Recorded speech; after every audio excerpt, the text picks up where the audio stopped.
Hi, everyone. Welcome. My name is Dr. Peggy Shannon-Baker. I use they, them, and she, her pronouns. I'm an associate professor of educational research at Georgia Southern University. Today is the third and final Lunch and Learn session for this summer, and I'm going to be talking about bridging theory with methods. As I'm getting going, introducing this, I would love to hear or see who is in the room. So if you could, in the chat, add your name, what program you're in, and what topic you're either doing or interested in doing for your dissertation. So name, program, and your dissertation topic in the chat. So today we're going to be talking about theory and methods. The aim here is to get it so that we have a way for our theory or theories as a theoretical framework to have connections to the methods that we want to do for our dissertation. But how do we get to a place where we can demonstrate how the theory is influencing the methods? That's what this particular session is about. And so this will be especially helpful for people who are in the pre-prospectus or prospectus or even dissertation stages, but it's also helpful for folks who are just kind of trying to come up with some dissertation ideas as well. And definitely will be a good resource for you to come back to in the future. So I'm going to address 3 different objectives today. So I'm going to talk about how theoretical frameworks differ from other kinds of frameworks you might have in your dissertation. Number 2, I'm going to talk about my recommendations for how to talk about your theory, whether it's in your pre-prospectus or your prospectus. And then at the kind of latter third of the time, I'm going to show you how some theoretical frameworks can influence your research methods. And there's many different ways. So we're going to focus on a couple of areas and focus on 3 specific theories so that you can see some examples.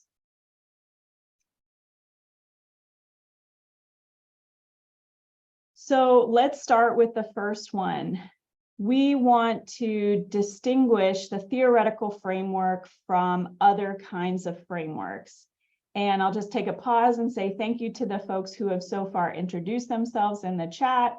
If you haven't introduced yourself, make sure to add your name, what program you're in, and your dissertation topic if you have it decided. And if you don't, that's okay too. So let's distinguish the theoretical framework from other frameworks. Now, this slide has a lot of information, but it's showing you 3 different kinds of frameworks that you might have in your dissertation. Now, might is a key word here, because not all dissertations might call the framework these specific things: the philosophical paradigm, the theoretical framework, the conceptual framework. But as you move further to the right, you will see these pieces of a dissertation there, whether or not they call them those things. So I kind of have them in 3 right-facing arrows to show how they kind of connect to one another. A different way to visualize this would be like the philosophical framework is the broadest, the theory is more specific, and the conceptual framework is even more specific. So like 3 different concentric circles is another way to think about these.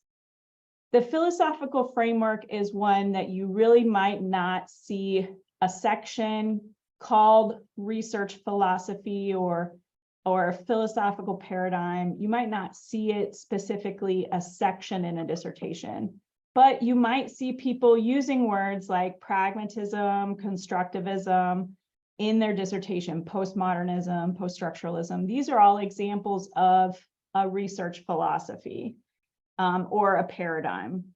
These are the meta-narratives. They're very broad, and they help us to identify how we think about the world. So they can be sometimes named and sometimes not named.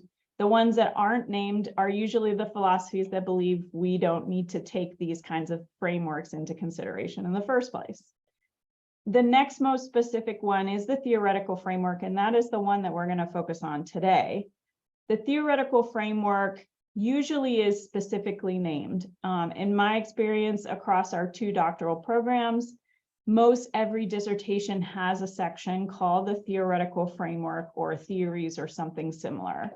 So it is most likely going to be specifically named and explicitly used in the dissertation.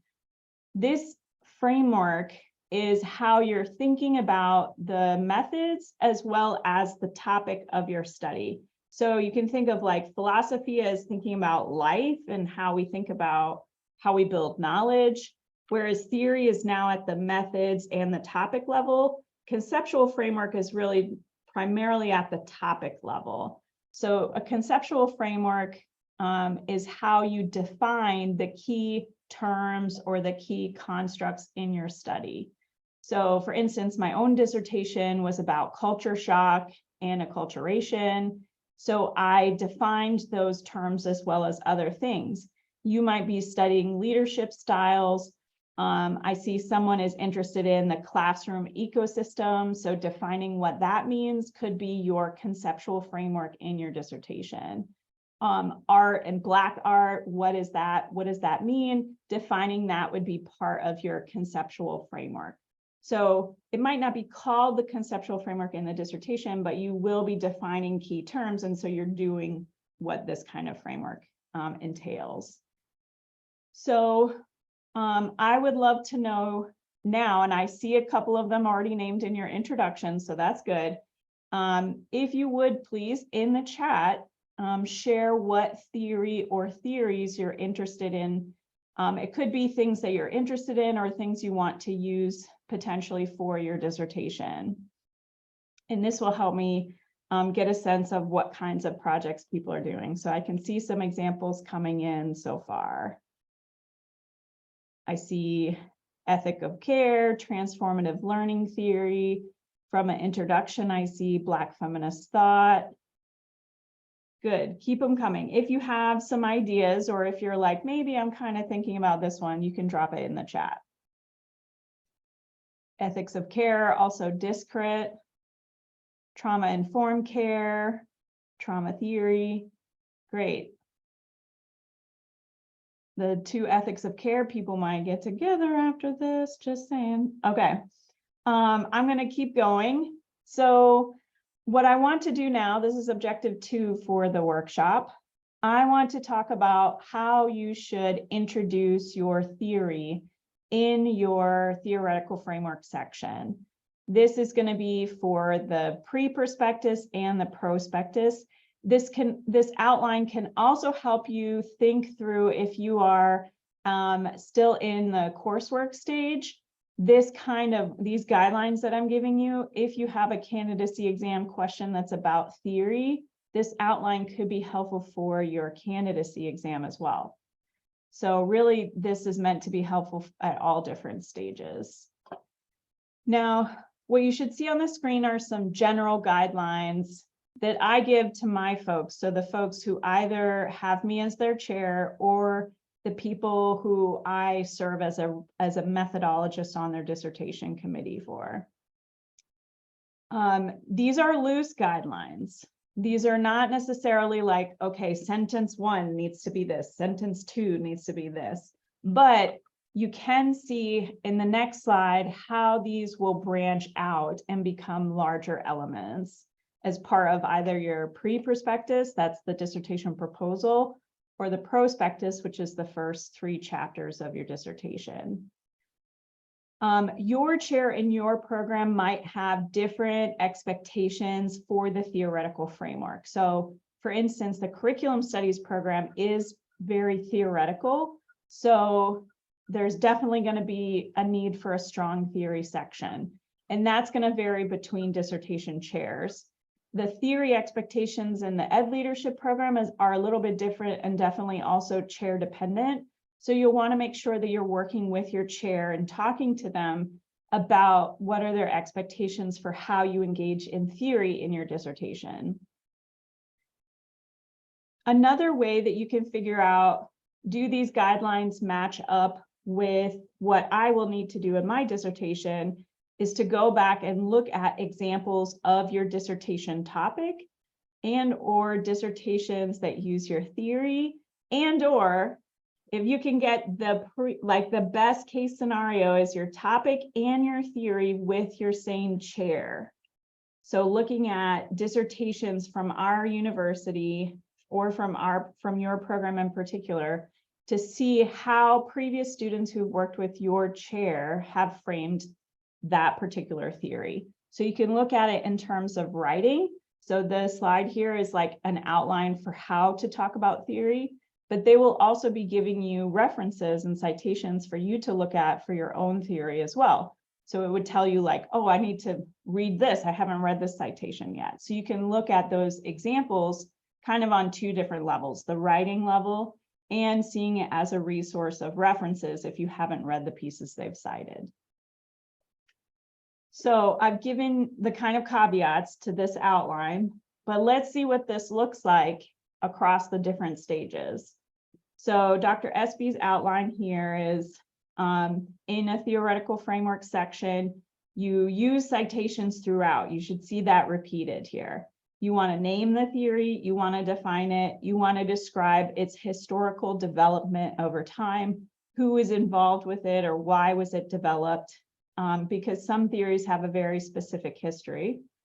You'll want to talk about examples that have used the theory, and your examples here, the best ones are going to be as close to your topic as possible. So for instance, someone in the chat said they're interested in using Black feminist thought to look at the lack of representation of Black art in visual art. So best case scenario in your section about Black feminist thought is you talk about how Black feminist thought has been used to study visual art or Black art, or the representation of Black art in visual arts in particular. When you are describing those examples, this is number 5, you'll want to look for and describe how they're using the theory. And this is the part where it can be kind of tricky to figure out. So sometimes they'll be very specific. I use Black feminist thought to tell me to look for these things. Or sometimes it will be much more subliminal. So Black feminist thought, a key researcher there is Patricia Hill Collins. If I see them make a statement about visual art and then they have a citation from Patricia Hill Collins, I might be like, oh, they're making connections to their theory there, unless it was a piece from Pat Hill Collins about visual art and not about Black feminist thought, which is possible. So you want to look for how your example uses their theory or cites pieces of their theory to make those connections back to their theoretical framework. So if we think about this in a different way, your literature review is going to be the section where you summarize what the literature says about your topic. When you talk about the examples of your theoretical framework, you're focusing less on what they found in their studies, but you want to tell us how they use their theories to get to those findings. This outline is going to expand, or the way I mentor students is that it expands over time with each of the different stages of the dissertation process. So at the pre-prospectus, that's the dissertation proposal stage, you might have about 1 paragraph for each of these different pieces here. And you notice I skipped over this point here, but in number 6, on the left-hand side, if you have multiple theories, you might need to go through the outline more than once. But then at the very end of describing both theories separately, you would want a paragraph at the end that tells us, or some kind of section at the end that tells us how you connect the multiple theories together. So at the pre-prospectus, you can see my recommendation for the folks I work with, I tell them to aim for 3 to 6 pages in their theory. And I kind of split that between different paragraphs across the different sections. Again, these are loose guidelines. This is not definitive. Oh, well, Dr. Espy said I only needed a paragraph here. That's not what I'm saying. But I'm saying at least a paragraph or about a paragraph should give you sufficient time to explain what it is that you're talking about, the definition or the example. And notice for number 4, I'm suggesting 1 paragraph per example. This might be a similar outline to a candidacy exam paper where you summarized a theory, for example. Now, for your prospectus, the prospectus, this is where it really starts to change depending on your dissertation chair and which program you're in, because the final dissertation, what it looks like, is going to vary. And that's why looking at examples with your theory and your topic and your chair, if at all possible, will help give you a sense of what kinds of things they have mentored in the past. Generally, though, for the folks that work with me, what I kind of tell them is many of these sections will expand in detail. So whether it's giving more examples to talk about, sometimes at the pre-prospectus, I'll give feedback on how they talked about the examples.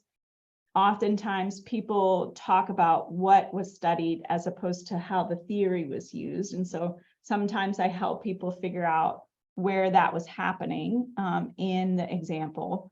But generally speaking, my recommendation is to think of many of these sections as expanding for your prospectus, which is really drafts of the first 3 chapters. Okay, feel free to post questions in the chat as we're going, because I would love to answer them. Otherwise, we'll have an open Q&A at the end.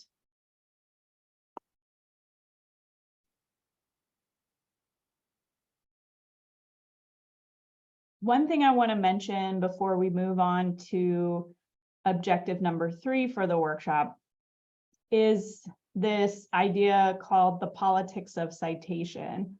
Who you cite is critical in your theoretical framework, but really in your whole dissertation. What do I mean by this?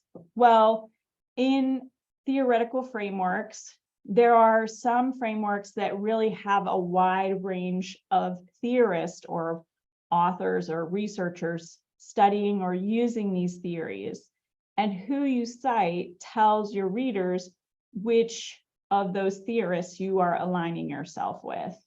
So it's not that, for example, Black feminist thought, it's not that you should only cite Patricia Hill Collins. There are many other people who also do Black feminist thought. But on the flip side, people would look for, like your committee members in the pre-prospectus stage, for example, would look for, did you cite the big names of the folks in this theoretical framework, like Patricia Hill Collins and Black feminist thought. They would look for those missing names and would likely give you feedback on that. So just as with the candidacy exam feedback, the pre-prospective feedback will likely generate a list of new things for you to read and cite in your work. So it's also not just about making sure that you have the big names. So some of it is, but you can pick and choose which people you cite in your dissertation. And you have that agency, especially as you get further in the process, to say, here are the theorists, or here are the researchers I'm aligning myself with and why. And so you can make an intentional choice about who you cite and conversely, who you don't cite. Okay, one other point before, this is kind of the segue into objective number 3. When I was talking with the other program coordinators about these lunch and learn sessions and what topics I should do in the research and inquiries section, we talked about the need for one on theory and methods.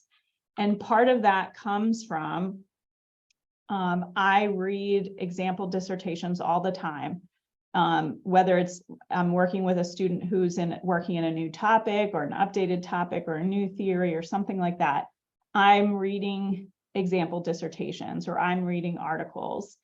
And I often will see examples of dissertations or even journal articles that say, I use such and such theory, and we have a whole section on the theory, and then we never hear from them again. We never hear from the theory again.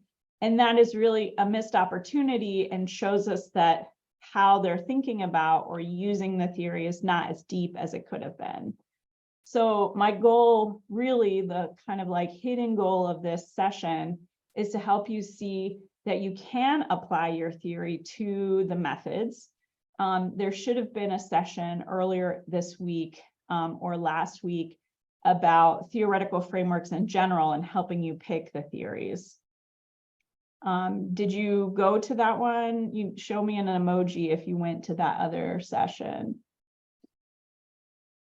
Okay, seeing a couple of thumbs up. Okay, good.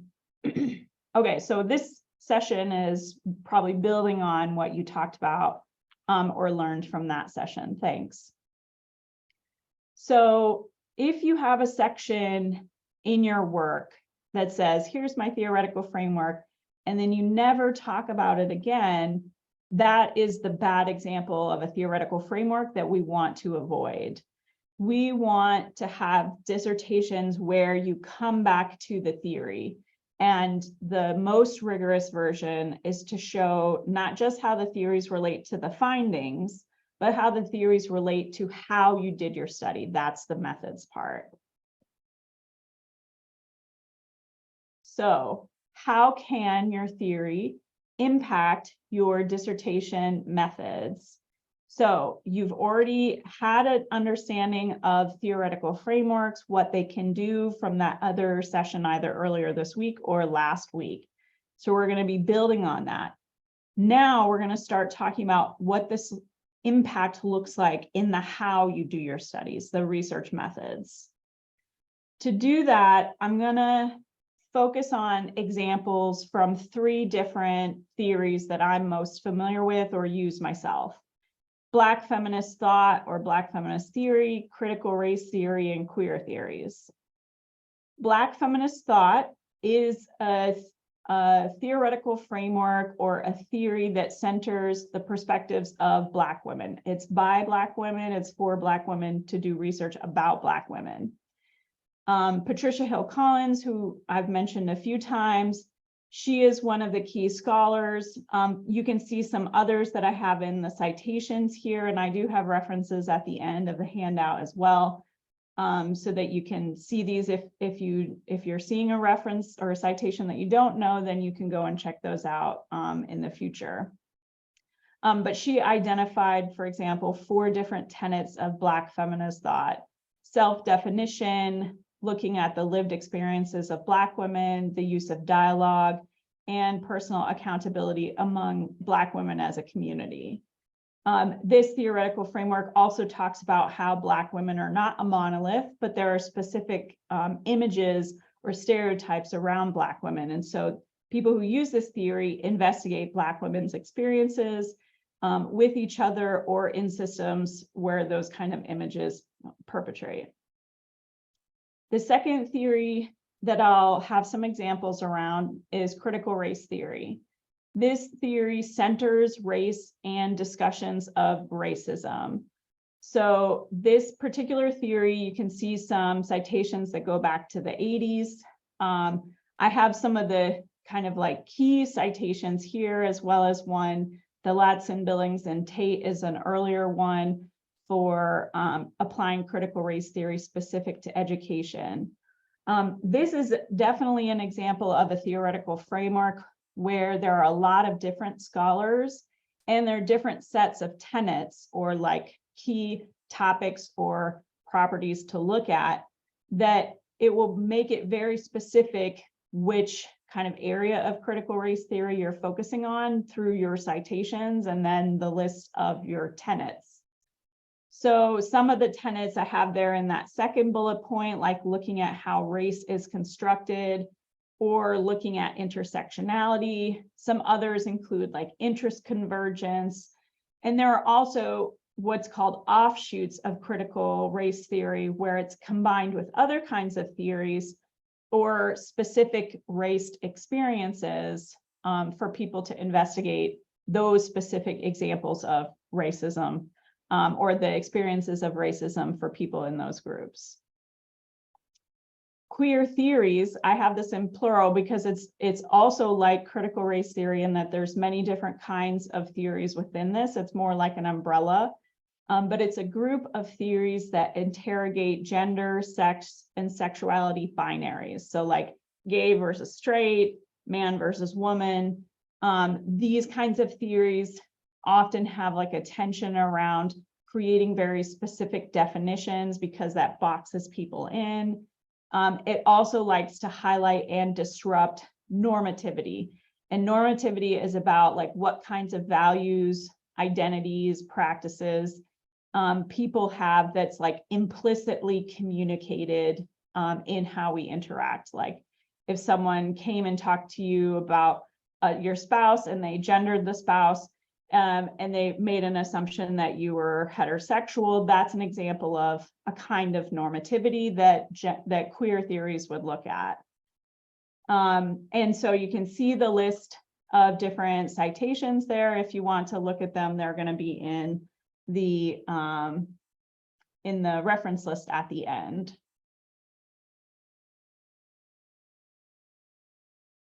Okay, I see some people are coming in and just getting reconnected to audio, so I'm going to give it a minute. Hello, welcome or welcome back. Okay, so here's an open question to the audience. In the chat, when or with what elements of the research process can you use your theoretical framework to impact what you do? So I'd love to see a list of things in the chat. When in the research process or what parts of the research process can you use your theoretical framework to impact what you do? Okay, someone said everyone, like laughing, crying face. Yes, but be more specific. That is a correct answer, but I'm looking for more specific ones. Yeah.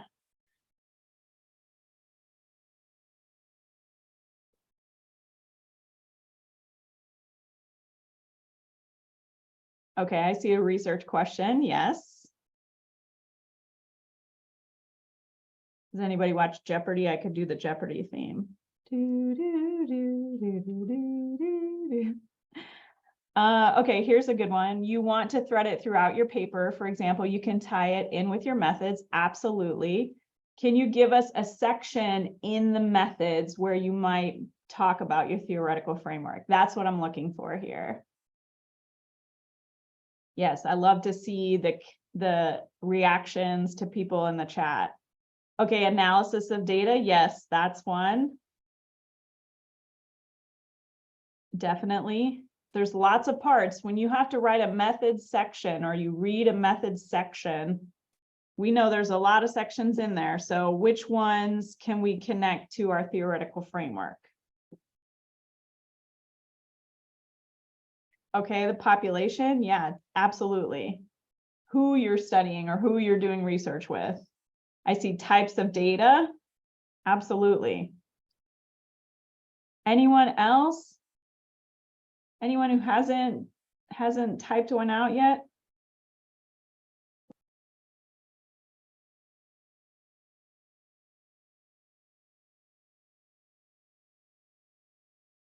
Okay. They might come up, or you might write some down. I have not a complete list, but maybe a major list in my next slide, which is not in the handout. So you'll want to write these down, but all of the things that were put in the chat is correct. The research question, you have it throughout your whole methods section. That is absolutely true and possible. The analysis of data, what types of data you're collecting, and the population that you're studying, all of those are places where you can make connections to your theoretical framework. Here's the list that I came up with here. Your research purpose, your research questions. Now, technically, you might be repeating those in your methods chapter. They might really be in a different section, but they're part of the research process. And so, yes, they can be influenced by your theoretical framework. Your conceptual framework, how you're defining your key terms, could be influenced by your theory. Who are your participants and how you relate to them? Your data sources and how you analyze your data. How you determine what is rigorous research could be connected to your theoretical framework. Your role in the study as a researcher, are you heavily interacting with participants, or are you more of like an objective interviewer or objective researcher? That role could be theorized. It could be connected to your theoretical framework. The limitations, or what you consider to be limitations, as opposed to things that you don't consider limitations. For example, a big limitation that people point out for qualitative research is the small sample size. But qualitative researchers and specific theorists would say smallness or a small number of people is not inherently a limitation. And you could use your theory to help you make that case. How your findings are shared. So are you sharing them thematically? Are you sharing them as a narrative, as a story? Are you sharing them multimodally? Are you sharing them with the people who are in your study, or the people your study, like the community, generally speaking, that your study is about? You can use your theory to impact that. You can also use your theory to impact how you envision or plan for the overall impacts of your study. So the person who said it can impact every part of your research process, that is absolutely true. Now, you might be like doing the bead of sweat, like, how do I make sure my theory addresses all these things? I feel anxious thinking about how a theory could be applied to all of these things, but think of these as opportunities. This is not a list, like, don't go to your chair and say, Dr. Shannon-Baker said, if I use my theory, I have to have it in all these things. You don't. Not all research can or does connect their theory to all of these. They're opportunities for you to theorize what you're doing. And so you can pick and choose which pieces you want to focus on, and you can be really intentional about that too. Sometimes for feasibility or trying to get the dissertation done, right? Because a good dissertation is a done dissertation. Sometimes you can't do all of the like the best practices of research that perfectly match up with your theory, because it's just not possible. And that's okay too. So in the interest of time, we're going to talk about, or I'm going to talk about these kind of three different areas with examples from the three different theories that I introduced earlier. So I'm going to talk about participants, data sources, or what kind of data you're collecting, and how you're analyzing your data. In truth, we could go through all of these, but that would like nearly need to be a whole course that we don't have on the books, but would be really interesting to look at. But what I'm going to do now in these next several slides is talk to you about some examples of studies. Most of these are empirical articles, so studies that are sharing the findings of their work. And these are examples that talk about their theory for these particular elements, either implicitly or explicitly, like we talked about. Explicitly would be like saying, I used this theory at this stage in this way. Implicit might be, I did this for the process, and here's a citation that's from my theory. So participants, you can connect who you pick and how you relate to them to your theoretical framework. Here are three examples. So the first one is an example that used Black feminist thought to look at the perceptions and experiences of Black girls who attended a specific high school. This was a qualitative study. And in this particular study, she talked about how she connected the tenets of Black feminist thought, like some of the ones that I talked about, self-definition and empowerment, accountability. She connected those to how she picked the participants and how she was going to be in communication and dialogue with them, right? You might even hear that dialogue piece that was on the previous slide about Black feminist thought, or at least in terms of how I talked about it. The second one is an example of using critical race theory. So this is an article.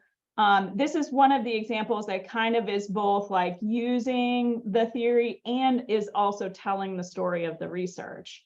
So in this example, he used critical race theory to explore his own experiences as a Black male professor.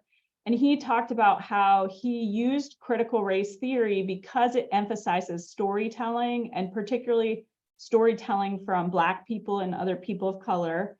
And he used it to legitimize his decision to do research on his own experience as a Black man and as a Black male professor.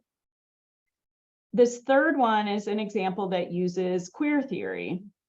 So she used art, clay, and visual storytelling in this example to engage with different kinds of memory. So she talks about ancestral memory and cultural memory and weaves them into a kind of storytelling. And so the article is about that process.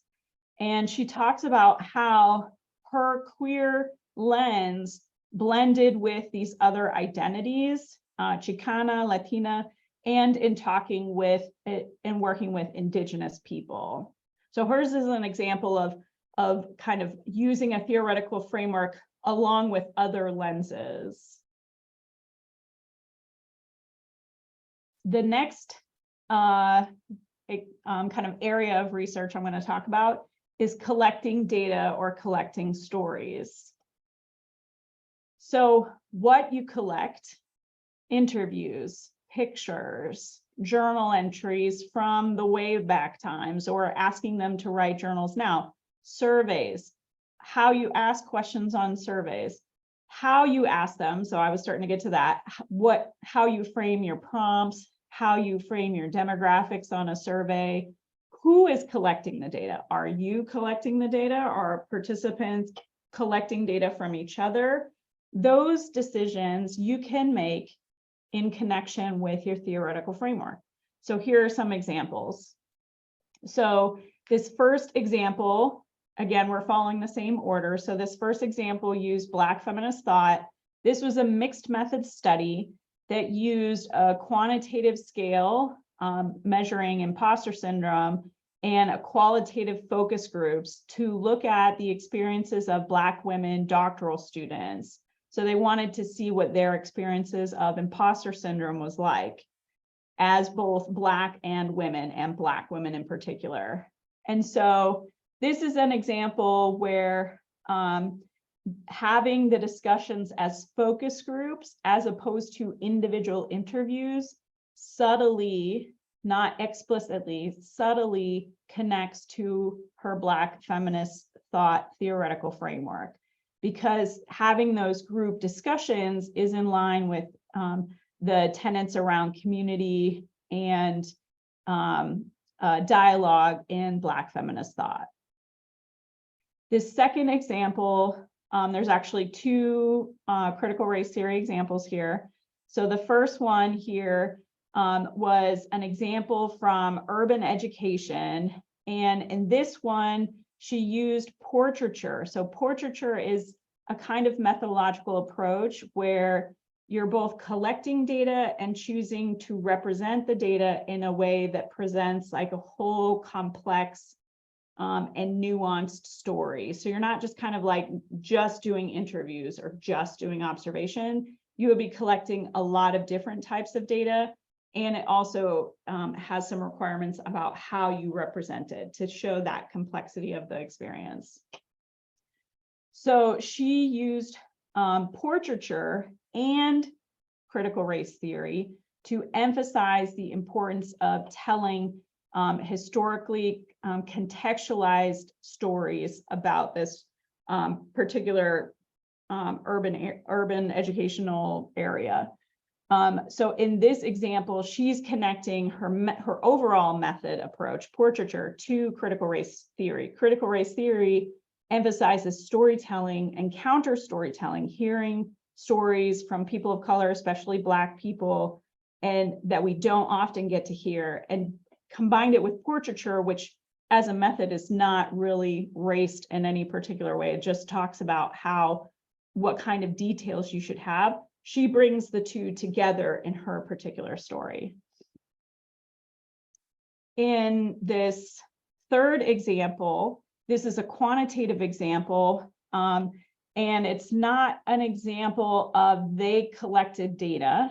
Instead, what they did in this example, they used critical race theory to critique other people's data collection. This comes from higher education. They looked at the freshman survey that has been used in higher education research for a long time. And they looked at how the freshman survey has asked questions about race and/or ethnicity over time.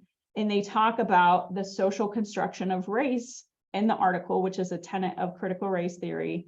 So they use that tenet to critique how race is constructed in the phrasing of the question. So, for example, when the freshman survey asked people to choose one race, is constructing race in a particular way.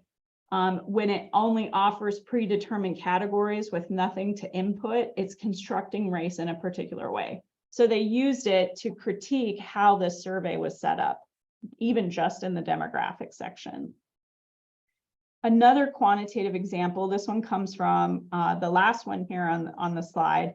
This one used queer theories to critique questions about how we're asking about sexual orientation. So he looked at different measures that are used in higher education and compared the questions for what they use to measure sexual orientation.